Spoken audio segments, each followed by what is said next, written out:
तो भाई इसके बाकी 4 भी बना लिए जाएँ, 1 है, 3 और बनाने हैं। ठीक है, तो अभी इसको नाम एक दे देते हैं, सपोज़ Q1। ठीक है, इसकी ज़रूरत नहीं भी थी। अब हमें क्या करना है, यही कंपोनेंट है हमारा। ठीक है, इसी को हमें यूज़ करना है। तो ट्रांसफॉर्म में जाएंगे, मिरर टूल्स का यूज़ करते हैं। ठीक है, तो ट्रांसफॉर्म में इसने मिरर सेलेक्ट कर रखा है, तो हम x इक्वल्स टू 1 के लिए प्रीव्यू कर लेते पहले। तो इस साइड में आ जाएगा। ठीक, इसको 0 कर देते हैं। ऐसे ही y इक्वल्स टू 1 के लिए चेक करते हैं प्रीव्यू, तो नीचे की साइड का फेस बन जाएगा। ठीक है, हम 2 इसको करके देख लेते हैं। तो ये चला गया पीछे के डायरेक्शन में। ठीक है, इस तरह से मेरा, अगर इसको 0 रखते उस केस में क्या होता प्रीव्यू, तो z पे ही वो यहाँ पे थिकनेस जैसे चेंज हो रही है। ठीक है, ये हो गया। तो अभी हमारे केस में हमें चाहिए था, हम या तो x ले लें या y ले लें। ठीक है, तो पहले हम y करके देखते हैं। ठीक है, इसका प्रीव्यू देखते हैं, तो ये नीचे की साइड आ जाएगा।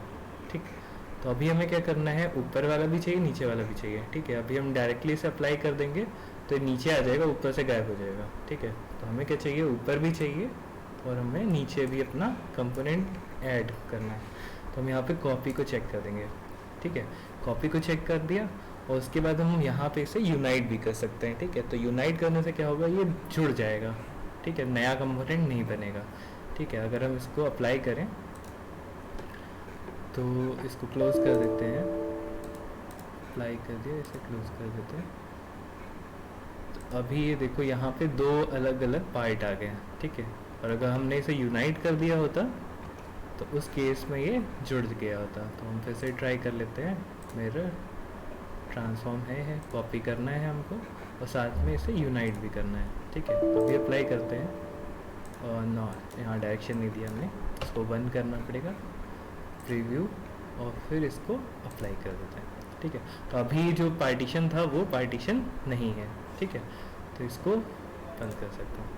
तो ये हमारा नीचे का पार्ट भी इस तरह से बन गया। ठीक, एक केस हो सकता है कि हमने जो यूनाइट नहीं किया था, तो उसके लिए हम बाद में क्या कर सकते हैं, तो हम फिर से करते हैं इसको ट्रांसफॉर्म, जो हमारा पूरा शेप है इसको फिर से मिरर करेंगे, लेकिन इस बार x डायरेक्शन में मिरर कर लेते हैं। ठीक है, प्रीव्यू चेक करें तो प्रीव्यू हमारा इस पार्ट में आ जाएगा, जो हमारा रिमेनिंग पार्ट था वो पूरा शेप कंप्लीट हो जाएगा।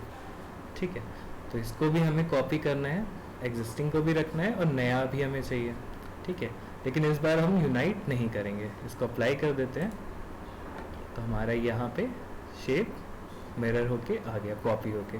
ठीक है, इसको ओके नहीं करेंगे क्योंकि हमने पहले ही अप्लाई कर दिया था, इसको क्लोज कर दिया। तो अभी हमारे पास यहाँ 2 सॉलिड हैं। ठीक, अलग अलग।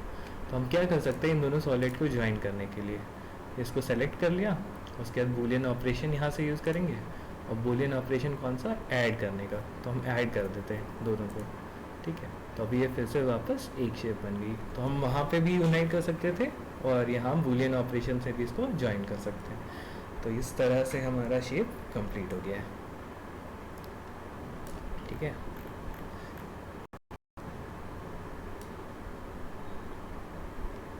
इसकी थिकनेस जो हमने डिफाइन कर रखी थी,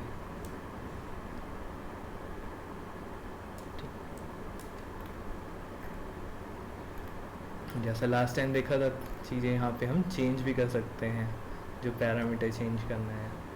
ठीक, थिकनेस का पैरामीटर हमने चेंज नहीं किया था। तो अभी अगर हम इसको देखेंगे तो यहाँ पे हमें दिखा रहा है सारी चीज़ें हमने किस तरह से बनाई थी, एक एक स्टेप कि हमने क्या क्या किया, हमारी ओरिजिनल शेप क्या थी, फिर कहाँ से हमने मटेरियल चेंज किया, कंपोनेंट बनाया, फिर उसको मिरर किया। तो ये सारी चीज़ें हम स्टार्टिंग से एडिट कर सकते हैं। ठीक है, तो ये हमारा डिफाइन एक्सक्लूड, जहाँ पे हमने एक्सक्लूड को डिफाइन किया था। ठीक है, तो यहाँ पे हमने क्या किया था, थिकनेस डिफाइन करी थी। ठीक है, z इक्वल्स टू 0 से हाइट तक। ठीक है, तो इसको हम अगर कर दें कि थिकनेस मान लेते हैं एक पैरामीटर, या इसको सिंपल करने के लिए t लिख देते हैं। ठीक है, तो हम क्या करेंगे, t की वैल्यू दे देंगे और हम इसको यहाँ पैरामीटर से चेंज कर सकते हैं। ठीक है, प्रीव्यू कर लेते हैं तो t की वैल्यू मांग रहे हैं, हमने पहले 1 दी थी तो अभी भी 1 रखते हैं। तो वो थिकनेस अभी भी 1 mm है। इसको ओके कर देते हैं। तो जैसे ही ओके करेगा सारी चीज़ें अपडेट हो गई। ठीक, तो इस तरह से हम देख पा रहे हैं अभी कुछ खास चेंज नहीं हुआ है।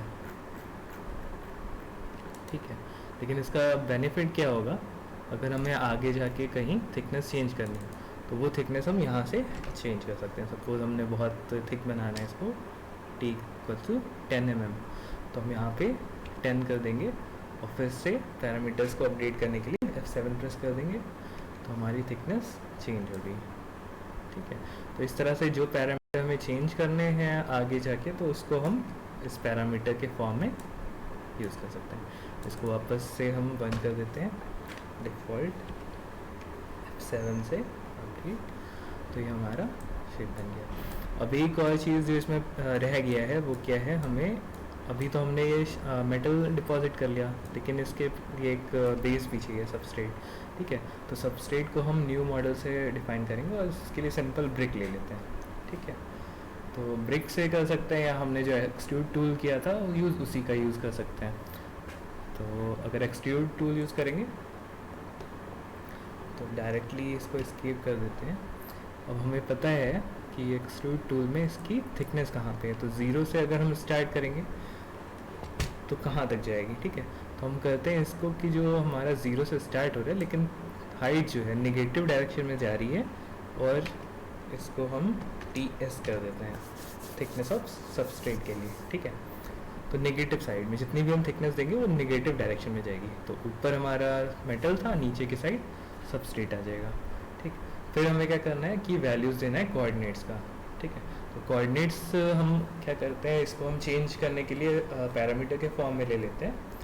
तो सपोज़ हमारा जो सबस्ट्रेट था 80 है, तो हम यहाँ डायरेक्टली -40 कोऑर्डिनेट्स ना लेके हम इसको x और y वेरिएबल यूज़ करके डिफाइन करेंगे। ठीक है, तो पहला जो पॉइंट हो जाएगा वो हो जाएगा x/2 और y हो जाएगा, x की वैल्यू इसको दे देते हैं 80। ठीक है, और दूसरा हम ले लेते हैं पॉइंट y/2 और इसकी वैल्यू दे देते हैं 80, क्योंकि सबस्ट्रेट हमने स्क्वायर ही डिफाइन किया था। तो ये एक पॉइंट हमारा यहाँ पे शो हो रहा है, ये पॉइंट हमारा बन गया। नेक्स्ट पॉइंट जो कनेक्टेड होगा वो कौन सा होगा, इसके नीचे मान लेते हैं। तो यहाँ पे x की वैल्यू तो सेम रहेगी x/2, लेकिन y जो हो जाएगा -y/2 हो जाएगा। ठीक है, तो हमारा ये कंपोनेंट आ गया। फिर हम एक और पॉइंट ऐड कर देते हैं, यहाँ पे x की वैल्यू -x हो जाएगी। ठीक है, इसके लिए -x/2 और फिर y की वैल्यू सेम रहेगी -y/2।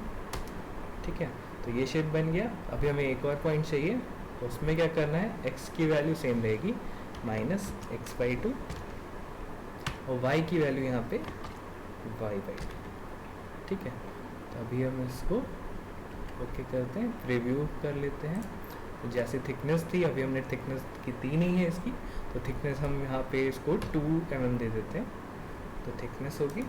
अब हम इसका प्रीव्यू कर सकते हैं, तो हम साइड से देखें तो ये हमें थिकनेस भी शो हो रही है। ठीक, साथ में इसका मटेरियल भी हम डिपॉजिट कर लेते हैं। ये न्यू कंपोनेंट है हमारा, ये इसका नाम सबस्ट्रेट है, सबस्ट्रेट, और इसको मटेरियल हम दे देते हैं FR4।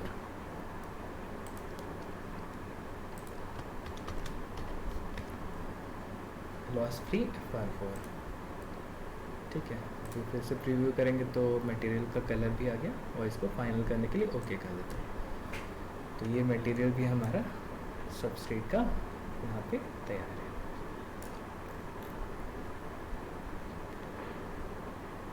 तो इसका नाम हम सिंपल अपना पैच दे देते हैं,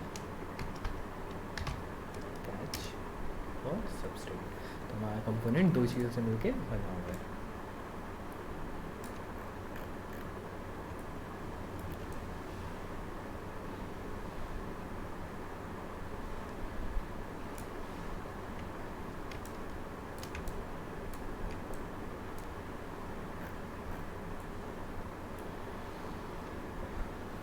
फाइल को सेव कर लेते हैं और एक्सपोर्ट कर देते हैं। तो फाइल हमारी सेव हो गई।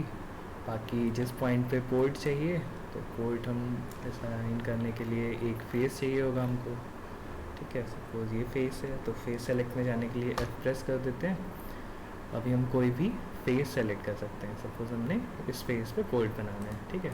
इसको डबल क्लिक करके सेलेक्ट कर लिया। फिर हम यूज़ करेंगे मैक्रो सॉल्वर और ट्राई करते हैं अगर ये अपने आप पोर्ट बना सकता है या नहीं बना सकता, ठीक है। तो हम सॉल्व में जाके देखते हैं पोर्ट्स के ऑप्शन में, फिर कैलकुलेट पोर्ट एक्सटेंशन कोएफिशिएंट्स। तो ये कोशिश करता है, एक फार्मूला है प्री डिफाइंड, उसके अकॉर्डिंग वैल्यू सेलेक्ट करने की। तो ये कुछ ऑप्शंस दे रहा है, इसको हम चेक कर सकते हैं। ये कह रहा है कि क्या होना चाहिए, W कितना होना चाहिए, H कितना होना चाहिए। तो हमारा जो वैल्यूज़ है वो उस फार्मूले को कुछ वैलिड नहीं फील कर रहा, इसलिए हमको कुछ एरर दिया है। तो यहाँ पे हम कुछ चीज़ें चेंज कर सकते हैं जिससे कि ये कंडीशन सेटिस्फाई हो जाए। तो ये आप लोग देख लेना कितना रिक्वायर्ड है, इसको फाइनलाइज कर देते हैं और हम यहीं से बिना कुछ चेंज करे डायरेक्टली कैलकुलेट करते हैं। तो हमारा ये k की वैल्यू आ गई 7.32, ठीक है। तो ये चीज़ें आ गई, इसने W ये था, एप्सिलॉन r जो हमारा वेब गाइड है वो बाकी चीज़ें लेके सब कैलकुलेट कर दिया। हम इसी को यूज़ कर लेते हैं। तो यहाँ पे दो चीज़ें, माइक्रो स्ट्रिप्ट और स्ट्रिप लाइन, तो अलग अलग तरह से कैलकुलेशन है। तो हमारा हम केस तो माइक्रो स्ट्रिप वाला ही था, तो हम इसी को यूज़ कर लेंगे। तो इससे हमारा एक पोर्ट डिज़ाइन हो जाता है।